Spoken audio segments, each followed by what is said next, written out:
तर नमस्कार मित्रांनो, आत्ता आज आपण सकाळी आलोय बकासूरच्या गोट्यावरती. बघा सर्वांचा लाडका हिंद केसरी बकासूर तुम्ही बघू शकताय, बाहेर बांधलेला आहे आणि कसा उभा राहिलाय बघा. आता आपण आलोय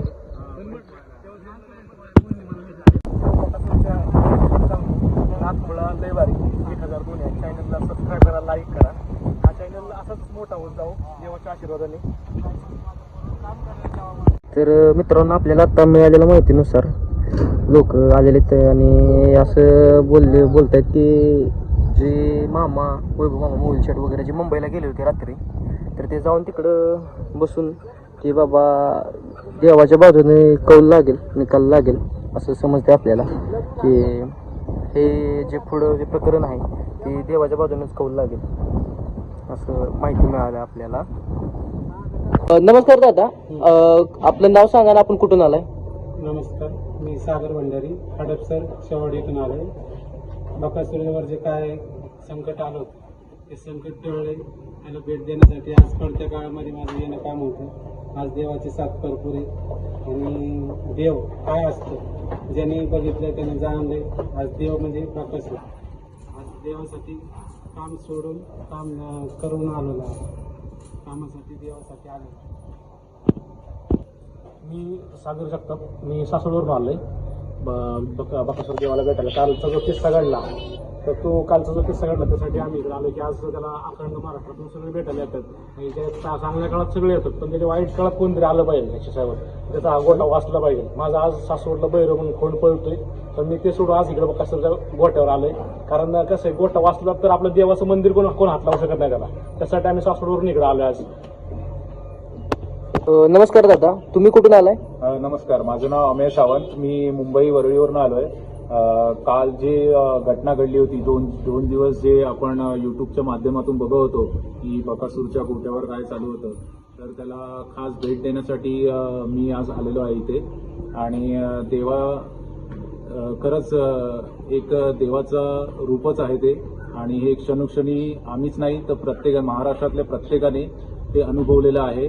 जो कोण त्याच्या नादी लागेल, त्याचं वाईट करायचा प्रयत्न करेल, त्याचं कधी चांगलं होणार नाही. तर मित्रांनो, तुम्ही बघू शकताय हे लोक आहेत ते कोण शेवावाडी, हडपसर, कोण सासवड, कोण मुंबई वरळीवरून एवढ्या लांबून फक्त आपल्या देवासाठी आलेत. तुम्ही इकडे बघू शकताय देव आपला थांबलेला बाहेर बांधलेला आहे. आणि फक्त त्यांचं येण्याचं कारण फक्त त्यांची एक तळमळ की देवा त्यांचं निस्वार्थ प्रेम आहे. आणि निस्वार्थ असं प्रेम असल्यामुळे ती फक्त आपल्या देवाचं घर जे आहे, देवाचं जे देऊळ आहे, ते देऊळ वाचवण्यासाठी फक्त तेवढ्या लांबून आले. त्यांची एकमेव तळमळ. आता जे आपल्या सासवडचे आपले साहेब जे आले, त्यांचा स्वतःचा नंदी आता मैदानामध्ये पळायला गेलाय, पण ते तिकडे न जाता आपल्या देवाच्या विचारपूस करण्यासाठी इकडे आलेले आहेत. तर त्यांचं हे प्रेम आहे जे निस्वार्थ प्रेम आहे. आणि हे साऱ्या जनतेला, महाराष्ट्राला माहिती आहे की देव बकासूर काय आहे आणि त्याची खासियत काय आहे. त्याच्या फक्त एवढ्या प्रेमापोटी ते इथंपर्यंत पोहोचलेले आहेत. आता मिळालेल्या माहितीनुसार काय कारणास्तव मामा जरा बाहेर कामी गेलेले आहेत, त्यांच्यावर आपली भेट झालेली नाही. पण रात्री जे संतोष मामा, मोबाईल शेट, वैभव मामा जे मुंबईला गेलेले होते ते रात्री उशिरानं आलेले आहेत. आणि त्यांच्यापासून जरा काय माहिती मिळाली तर ते अशीच माहिती मिळते की जो काही निर्णय होईल ते देवाच्या बाजूनेच होईल. आणि लवकरात लवकर देवाला न्याय मिळेल 100% अशी आपल्यापर्यंत माहिती मिळालेली आहे. आणि बाकीचे अपडेट बघण्यासाठी आपल्या चॅनलवर अपडेट राहत. आपल्या चॅनलला सबस्क्राईब करा, फॉलो करा, लाईक करा. आपल्या चॅनलचं नाव नाटखोळा बारी 1002 आहे. तुम्ही इंस्टाग्रामवरती, यूट्यूबवरती तुम्ही बघू शकताय. आणि आपल्याबरोबर अपडेट राहा. धन्यवाद. नाटखोळा लय भारी 1002 या चॅनलला तुम्ही सबस्क्राईब करा आणि लाईक करा. आणि यांचे जेवढे व्हिडिओ येतील तेवढा सगळा व्हिडिओ देवाच्या सुरुवातीला देवाच्याच दारात घालण्याची सुरुवात केलेली आहे. आणि अक्षय पाटील ह्या चॅनलचा ओनर आहे. आणि हर्षवर्धन पाटील हे त्याचे सगळे व्हिडिओ कास्टिंग करतात. तर ह्या चॅनलला तुम्ही सगळ्यांनी सबस्क्राईब करा. याच्या पुढच्या ज्या बकासूरचे अपडेट असतील तुम्हाला वेळोवेळी या चॅनलला मिळतील. आणि ह्या बकासूरच्याच आशीर्वाद हा चॅनल खूप मोठा व्हावा अशी आमची सदिच्छा.